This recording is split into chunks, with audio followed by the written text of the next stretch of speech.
بسم اللہ الرحمن الرحیم۔ ہمارا اگلا سبق آ گیا جی مولانا ظفر علی خان، مصنف چراغ حسن حسرت، اور ظاہر ہے اس کا سب سے پہلے خلاصہ۔ مولانا ظفر علی خان سے مصنف کی پہلی ملاقات اخبار نئی دنیا کے دفتر واقع چونا گلی میں ہوئی تھی۔ کسی نے اطلاع دی کہ زمیندار صاحب آئے ہیں۔ مولانا شائق احمد عثمانی نے فرمایا کہ زمیندار صاحب یعنی مولانا ظفر علی خان آئے ہیں۔ یہ سن کر صدیق انصاری نے ایک اور گلوری گلے میں دبا لی۔ مصنف ان دنوں کولمبس اور سندھ باد جہازی کے کلمی ناموں سے نئی دنیا میں اداریہ اور مزاحیہ کالم کلکتے کی باتیں لکھا کرتے تھے۔ سال بھر کے اندر اندر یہ نئی دنیا درہم برہم ہو گئی۔ مولانا تشریف لائے تو خلاف توقع نہ مولاناؤں والا امامہ، نہ سیاسی رہنماؤں جیسی بڑی ہوئی توند۔ آتے ہی مولانا نے سیاست پر گفتگو شروع فرما دی، جبکہ مصنف شعر و ادب کی بات سننا چاہتے تھے۔ لاہور آنے کے بعد مصنف کو چند روز مولانا کے اخبار زمیندار کے دفتر میں قیام کا موقع ملا۔ ایک رات مولانا نے منہ اندھیرے مصنف کو اپنے ساتھ سیر پر جانے کی دعوت دی۔ مولانا روزانہ میلوں دوڑتے، ڈنٹر پیلتے اور پھر نماز فجر ادا فرماتے تھے۔ مصنف نے کولنج اور سر درد کا بہانہ بنا کر اس شرف رفاقت سے یعنی ساتھ چلنے سے معذرت چاہی جو اصل میں ایک طرح کی سیر بامشقت تھی۔ اب یہ بات بھی سمجھ میں آ گئی تھی کہ مولانا توند سے کیوں محروم تھے۔ اس سیر بامشقت کے علاوہ مولانا مگدر بھی ہلاتے تھے۔ پیراکی، شاہ سواری، نیزہ بازی اور کشتی گیری میں بھی طاق تھے۔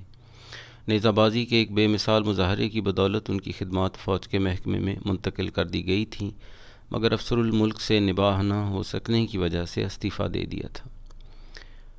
ایک دفعہ ایک صاحب کہنے لگے کہ مولانا زبان اور محاورے کے استاد ہیں اور شعروں کی بندش بھی خوب ہوتی ہے، لیکن وہ عشقیہ شاعری کے مرد میدان نہیں ہیں۔ مولانا نے یعنی مصنف نے مولانا کا جب یہ شعر سنایا، سلیقہ میں کشی کا ہو تو کر سکتی ہے محفل میں، نگاہ مست ساقی مفلسی کا اعتبار اب بھی، تو وہ صاحب اپنا سموں لے کے رہ گئے۔ مطلب وہ نادم ہوئے کہ وہ جو بات کہہ رہے تھے وہ درست نہیں تھی۔ مولانا شعری تخلیق کے کرب لطیف میں عموماً ایک آدھ گھنٹہ ہی مبتلا رہتے تھے۔ کرب لطیف مطلب وہ عمل جس میں شعر لکھا گیا، وہ حالت۔ وہ ان شعراء میں سے نہ تھے جو گھر میں ہو کا عالم دیکھنا چاہتے ہیں اور بچوں کے شور سے جن کا عنقائے خیال اڑ جاتا ہے، ان میں سے نہ تھے۔ مولانا جب تک دفتر میں ہوتے ہیں ایک گونا چہل پہل رہتی، گونا ایک اور طرح کی۔ تازہ نظم سنانے کے لیے ایک ایک کو آواز دیتے، اگلے ایک دو دن تک نظم پر تبصرے ہوتے رہتے۔ اگر کوئی اچھی چیز لکھتا تو دل کھول کر داد دیتے اور انعام بھی۔ حسرت کو بھی ایک مرتبہ انعام کے طور پر پورا بٹوا ہی دے ڈالا۔ پھر بھی سب دعائیں کرتے تھے کہ مولانا کہیں دور چلے جائیں۔ دراصل مولانا اخبار میں صحت زبان، کتابت اور آیات قرآنی کی تعظیم کا حد درجہ لحاظ رکھتے تھے، اسی لیے کئی مرتبہ اخبار کی تمام کاپیاں تلف کروائیں اور اخبار کا ناغہ کرنا پڑا۔ یہاں تک خلاصہ مکمل ہو گیا۔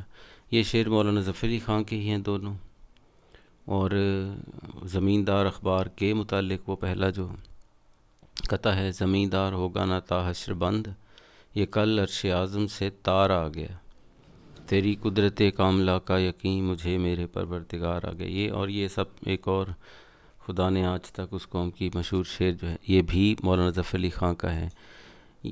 اس کے علاوہ یہ زمیندار اخبار جب وہ نکالتے تھے، ٹھیک ہے، یہ اس کی ایک جھلک ہے، تصویر ہے۔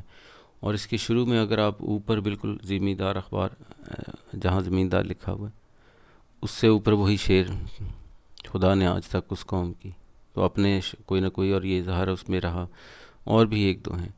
اس کے علاوہ جو مولانا ظفر علی خان کا شاید ان کو کافی ہے ان کے لیے، یہ دو نعتیں ہیں۔ وہ شمع اجالا جس نے کیا 40 برس تک غاروں میں، ایک روز جھلکنے والی تھی سب دنیا کے درباروں میں، یہ نعت، اور دوسری دل جس سے زندہ ہے وہ تمنا تم ہی تو ہو۔ وہی دونوں نعتیں اردو میں بے مثال سمجھی جاتی اور ہیں۔ آخر میں تصویر ایک شروع میں آپ نے دیکھ لی تھی ان کی، چراغ حسن نصرت کی. یہ ان کی کچھ کتابیں ہیں، جدید جغرافیہ پنجاب، اور یہ سندھ باد جہازی کے قلمی نام سے جیسے لکھا کرتے تھے. اور دوسری چراغ حسن نصرت کی قائد اعظم، یہ ایک ہو گئی. اس کے علاوہ اگر ایک اور خوبصورت چیز جو شاید آپ لوگوں کے لیے حیران کن ہے سب کے لیے، یہ غزل ان کی، یا رب غم ہجراں میں اتنا تو کیا ہوتا، جو ہاتھ جگر پر ہے وہ دستے. اس میں سارے شعر ایک سے بڑھ کے ایک خوبصورت، مشہور، سب غیروں سے کہا تم نے، غیروں سے سنا تم نے. اور یہ تصویریں جو ہمارے بعد کے عہد میں بھی، چاہے اس میں یعنی ابراہیم جلیس ہیں، قتیل شفائی، جمیل ملک ہیں، قاسمی صاحب ہیں، بھٹی صاحب ہو گئے، یعنی یہ بہت سارے لوگ وہ جو ان کے ہم عصر. تصویر ان کی ایک شروع میں وہ خلاصے والے میں آپ نے دیکھ لی تھی، یہ خلاصہ ہو گیا. اور چند چیزیں ان کی یادگار کے طور پہ ایسے یاد رکھ لیں گے تو کئی تشریح آتی ہے، تو یہ چیزیں ان کے یعنی ادیب ہونے کے حوالے سے مصنف کی، اس کے لیے آپ لکھ سکیں گے. تو امید ہے یہ سبق اب پہلے جیسا عجیب و غریب نہیں رہا ہوگا. اور یہ خاکہ ہے مولانا ظفر علی خان کا، ظاہر ہے یہ صنف اس کی. السلام علیکم ورحمۃ اللہ وبرکاتہ.